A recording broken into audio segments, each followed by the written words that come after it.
era of uninterrupted dialogue with Pakistan is over. Actions have consequences.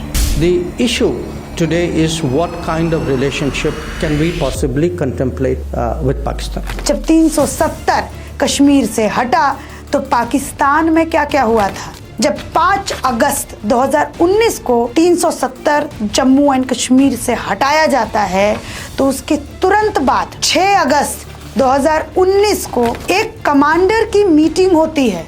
उसके अगले दिन 7 अगस्त को जॉइंट पार्लियामेंट्री मीटिंग बैठती है और एक रेजोल्यूशन पास करते हैं। अब आगे बढ़ते हैं और क्या कुछ काम पाकिस्तान ने 370 जब हटा तब उसके बाद किया। ये बात है 20 अगस्त 2019 की।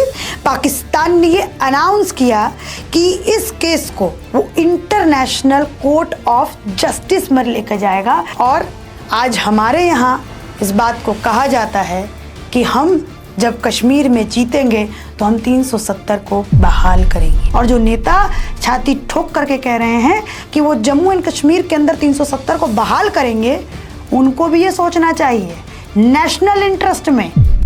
I think the era of uninterrupted dialogue with Pakistan is over.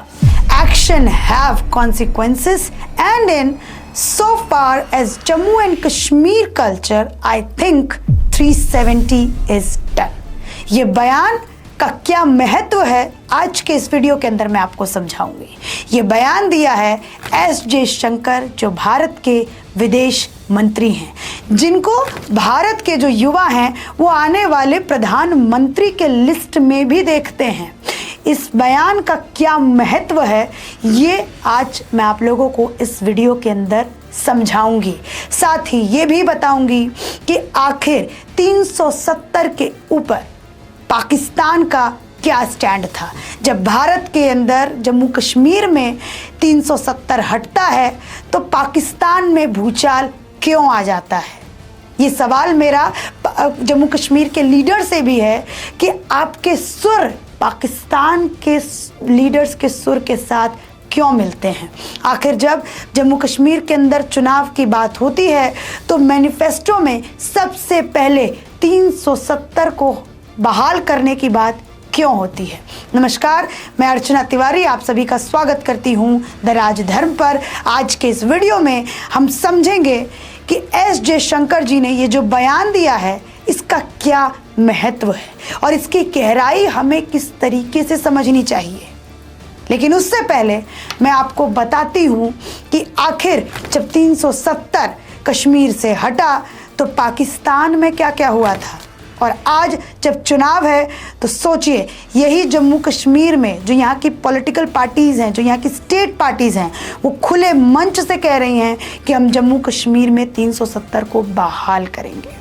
तो आपको ये सारी बातें मैं आज बताऊंगी कि जब 370 हटा जम्मू कश्मीर से तो पाकिस्तान में क्या हुआ और हमारे देश के जम्मू कश्मीर के स्टेट जो पार्टीज़ हैं उनके सुर क्या थे, जो आप लोगों को सबको मालूम है। और जब अब इलेक्शन होगा, मान लीजिए अगर ये लोग जीतते हैं, 370 बहाल होता है, तो क्या हमारा जो देश है वापस से उसी गर्त में जाएगा? क्या कश्मीर के अंदर वापस से कॉलिंग्स होंगी, हड़ताल होंगे, युवाओं के हाथों में पत्थर होगा? ये सारी चीज़ें मैं आपको इस वीडियो के अंदर बताने जा रही हूँ। तो शुरुआत करते हैं जब 5 अगस्त 2019 को 370 जम्मू एंड कश्मीर से हटाया जाता है तो उसके तुरंत बाद 6 अगस्त 2019 को एक कमांडर की मीटिंग होती है। पाकिस्तान के अंदर कमांडर्स की मीटिंग होती है जिसमें आर्मी चीफ, खुद पाकिस्तान के आर्मी चीफ कहते हैं कि हम कश्मीरियों के साथ खड़े हैं और हम अपनी आर्मी का इस्तेमाल भी कर सकते हैं। हम किसी भी एक्सटेंट तक कश्मीर के लोगों के लिए जाने को तैयार हैं। और ये बात हमें नहीं भूलना चाहिए कि पाकिस्तान की मिलिट्री, पाकिस्तान की फौज के ऊपर ये बार बार आरोप लगा है कि वो दुनिया भर में, केवल भारत में ही नहीं, दुनिया भर में टेररिज्म का पैदावार करने वाला एक मिलिट्री ग्रुप है। ये आरोप पाकिस्तान की मिलिट्री के ऊपर बार बार लगता है। तो सोचिए 5 अगस्त को भारत के अंदर 370 खत्म होता है, तो वहीं 6 अगस्त को पाकिस्तान के अंदर कमांडर्स की मीटिंग बैठती है और आर्मी जनरल उस समय के 2019 के ये बयान देते हैं कि हम किसी भी एक्सटेंट तक जाने को तैयार हैं। उसके अगले दिन 7 अगस्त को जॉइंट पार्लियामेंट्री मीटिंग बैठती है। आज पाकिस्तान का आप हाल देखिए किस तरीके से वहां पर तख्ता पलट हुआ। हमने देखा कि पिछले कुछ महीने पहले एक खबर आई जिसमें यह बताया गया कि पाकिस्तान आज आटे को मोहताज है, 10-10 रुपए के लिए मोहताज है, खाने के लिए उनके पास खाना नहीं है, भिखारी बन चुका है पाकिस्तान। लेकिन जब हमारे देश से 370 हटा जम्मू कश्मीर में से, तब 7 अगस्त को वहां पर जॉइंट पार्लियामेंट्री मीटिंग्स होती है जहां पर पक्ष विपक्ष दोनों लोग साथ बैठते हैं और एक रेजोल्यूशन पास करते हैं। उस रेजोल्यूशन में ये बात कही जाती है कि इंडिया के तरफ से ये जो एक्शन लिया गया है 370 हटाने का, ये पूरी तरीके से इलीगल है, यूनिलैटरल है, रैकलेस है और कोएर्सिव है। मतलब ये पूरी तरीके से इलीगल है, लापरवाह भरा है और बलपूर्वक किया गया काम है। ये रेजोल्यूशन पास करके पाकिस्तान में लाया जाता है। और 7 अगस्त को एक और चीज़ होती है जहां पर नेशनल सिक्योरिटी की कमेटी बुलाई जाती है, जिसके अंदर ये फैसला लिया जाता है कि कैसे भारत और पाकिस्तान के डिप्लोमेटिक रिलेशंस को खराब किए जाएं। और उसके अवज में जो पाकिस्तान के अंदर भारतीय एम्बेसडर थे उनको वापस भेज दिया जाता है 7 अगस्त 2019 में।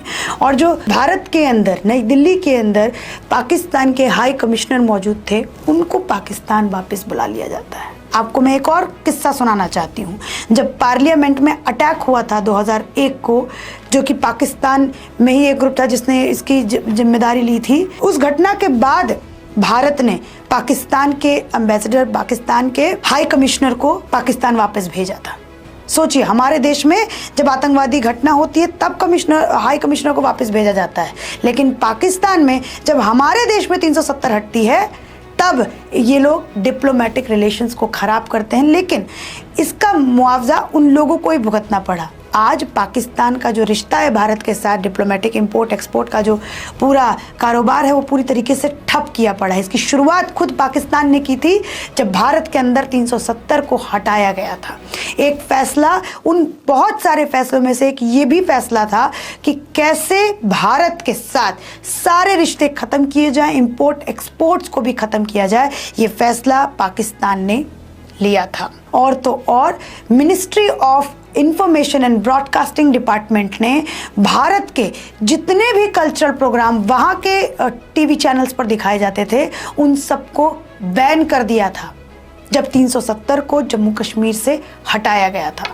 एक भी कोई टीवी प्रोग्राम, ना ही कोई सीरियल, ना ही कोई कल्चरल प्रोग्राम वहाँ के टीवी शोज पर दिखाया जाता था, क्योंकि खुद वहाँ की मिनिस्ट्री ने इसको बैन किया था। और वहीं भारत में देखिए, हमारे यहाँ के सुपरस्टार खान साहब, शाहरुख खान, वहाँ की मशहूर अभिनेत्री के साथ पिक्चर बनाते हैं जिसका नाम है रईस, जिसके गाने आज भी हमारे देश के युवाओं के द्वारा कंज्यूम बहुत आराम से किया जाता है। एक सिंगर है राहत फतेह अली खान, उनके भी गाने हमारे देश में बड़े मशहूर हैं।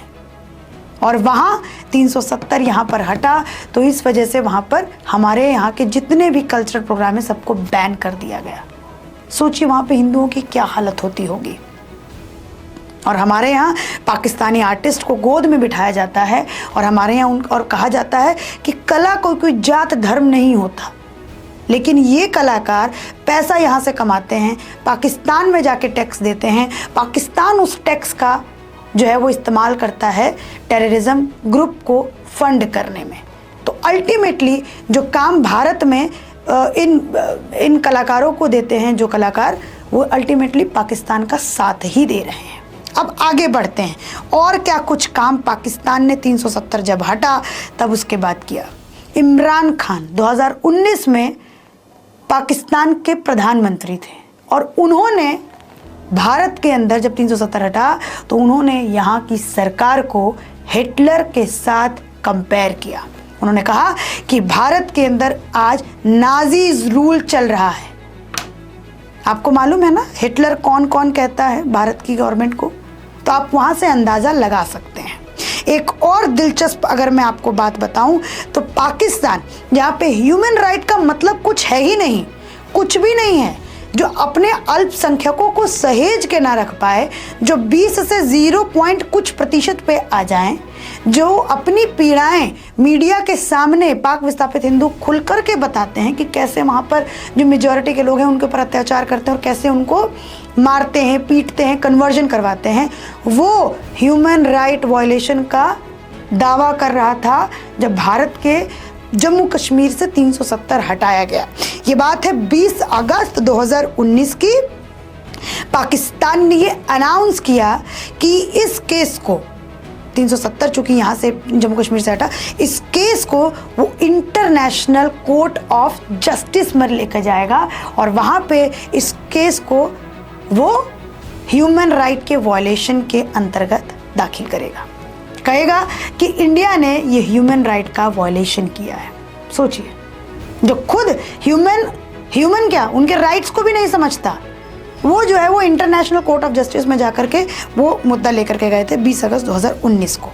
और आज हमारे यहाँ इस बात को कहा जाता है कि हम जब कश्मीर में जीतेंगे तो हम 370 को बहाल करेंगे। तो सोचिए, हमारे यहाँ के नेताओं में जो कहते हैं कि 370 को बहाल करेंगे, और पाकिस्तान जिसने इतना सब कुछ किया 370 हटने के बाद 5 अगस्त के बाद लगातार, और तो और 5 अगस्त को एनिवर्सरी के तौर पे पाकिस्तान के अंदर काला मतलब डे ऑफ एक्सप्लॉयटेशन के तौर पर मनाया जाता है वहाँ पर। और तो और इमरान खान की जो सरकार है वो 18 पॉइंट प्लान के साथ सामने आई थी, जिसमें उन्होंने पूरी तरीके से बताया था कि कैसे कैसे मीडिया ने कश्मीर को जाकर के कवर किया, कैसे जो पाकिस्तानी मीडिया है वो कश्मीर के अंदर गई, वहाँ पर जाके उन्होंने कवरेज किया कि कैसे वहाँ पर लोग दुखी हैं, वहाँ पर लोकल जो कश्मीरी हैं वो किस तरीके से दुखी हैं, वो क्या कह रहे हैं। और इस तरीके से आप कई सारी रिपोर्ट देख सकते हैं। हमारे ही कुछ देश के मीडिया चैनल्स हैं, द वायर है, मैं खुल करके बोलती हूँ, the Wire, the Arfa Khanum Sherwani ने खुल करके रिपोर्टिंग की है कश्मीर के अंदर जाकर के, और उन्होंने दिखाया है कि कैसे वहाँ पर लोग परेशान हैं 370 हटने के बाद। मैं खुद भी कश्मीर गई हूँ, मैंने खुद भी कश्मीर में जाकर के कवर किया। मैं उन लोगों से मिली हूँ जिन लोगों ने कहा है कि हमें आज हड़ताल से छुट्टी मिलती है, आज हमारे बच्चे स्कूल जाते हैं, आज हम कारोबार कर पाते हैं, आज यहाँ पर बिजनेस करने के लिए बाहर से उद्योगपति आते हैं। पहले यहाँ पर कोई नहीं आता था, पहले यहाँ पर सिनेमा घर तो होते ही नहीं थे, लड़के लड़कियां बाहर घूम ही नहीं पाते थे, सीरिया राज चल रहा था। आज वो सब कुछ खत्म हो गया है, मैंने वो सब कुछ जाकर के देखा। लेकिन अल्फा खानम शेरवानी ने ये जाकर के वहाँ पर दिखाया कि कैसे जब 370 हटा तो वहाँ पे लोगों का दमन किया गया, और क्यों 370 हटना वहाँ के लोगों के लिए गलत है। तो इसमें क्यों ना हम कहें कि आपके रिपोर्टिंग में पाकिस्तान के लीडर्स की बू आती है। ये साफ साफ तौर पर सवाल खड़ा होता है। जब मैं ये सब कुछ पढ़ रही थी तो मैं खुद सोच में पड़ गई कि आखिर ये इतने साल का एक्सपीरियंस उन मीडिया संस्थानों को है, उन पत्रकारों को है, 20-20, 25-25 सालों का उन लोगों को एक्सपीरियंस, और वो ये सब चीज़ें करते हैं पाकिस्तान के इशारे पर। तो ये आज की मेरी पाकिस्तान को लेकर के वीडियो थी। बहरहाल हमने जिस टॉपिक से इस वीडियो का शुरुआत की थी कि एस शंकर ने एक इवेंट में बयान दिया जिसमें उन्होंने कहा, I think the era of uninterrupted dialogue between Pakistan is over now, action have consequences, and in so far as Jammu and Kashmir culture I think 370 done.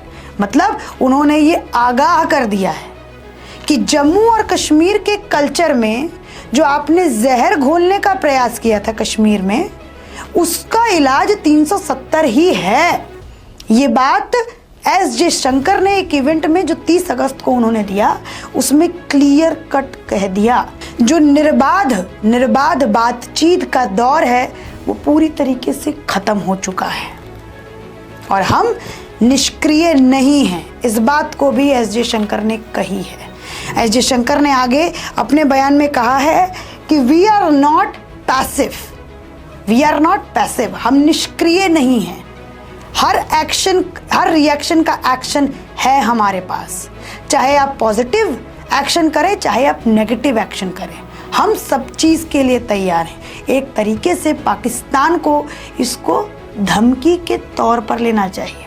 और जो नेता छाती ठोक करके कह रहे हैं कि वो जम्मू एंड कश्मीर के अंदर 370 को बहाल करेंगे, उनको भी ये सोचना चाहिए नेशनल इंटरेस्ट में सरकार स्टेट को ये बिल्कुल नहीं दे सकती अधिकार कि वो इन सब चीज़ों में हस्तक्षेप करेगी। आपको याद रखना चाहिए ममता बनर्जी का वो यूटर्न लिया हुआ बयान, जिसमें पहले उन्होंने कहा कि हम बांग्लादेशियों को एक्सेप्ट करने को तैयार हैं। मैं पूरी तरीके से सहानुभूति रखती हूँ बांग्लादेशी लोगों के साथ, जो आना चाहते हैं वो आएँ, लेकिन जब बांग्लादेश के गवर्नमेंट की तरफ से उनके ऊपर उंगलियां उठाई गई और खुद सेंट्रल ने जब उंगलियां उठाई तो उन्होंने यूटर्न लेना पड़ा। उनको ये बोलना पड़ा कि जैसा जैसा सेंट्रल करेगा चाहेगी हम वैसा वैसा करेंगे। तो ये उन पॉलिटिकल पार्टीज को अपने मैनिफेस्टो में सोच करके दावे रखने चाहिए कि वेदर वो उसको पूरा कर भी सकते हैं कि नहीं कर सकते हैं। 370 नेशनल इंटरेस्ट है, किसी स्टेट का इंटरेस्ट नहीं है। और कोई स्टेट इसको बहाल अगर करेगी तो मुझे ऐसा लगता है आज का ये भारत है जो इसको मुंह तोड़ जवाब ज़रूर देगा। शायद ऐसा भी हो सकता है कि अगर 370 वहाँ पर बहाल हुआ तो वापस से प्रेसिडेंट रूल भी लग सकता है। इस तरीके से घरों के अंदर बंद कर दिया गया था नेताओं को, वो भी वापस हो सकता है। तो ये चेतावनी के तौर पर एस जयशंकर का ये बयान जम्मू कश्मीर की स्टेट की पार्टीज़ को भी लेना चाहिए और पाकिस्तान को भी लेना चाहिए। इस बार जम्मू कश्मीर में बहुत सब कुछ होने वाला है। राजधर्म इसको कवर करने के लिए जम्मू कश्मीर जाएगा, तो आप राजधर्म के साथ जुड़े रहिए। मैं आपको सारी अपडेट देती रहूँगी और मज़ेदार स्टोरीज आपको राजधर्म पर यूं ही दिखाती रहूँगी। इसी के साथ धन्यवाद।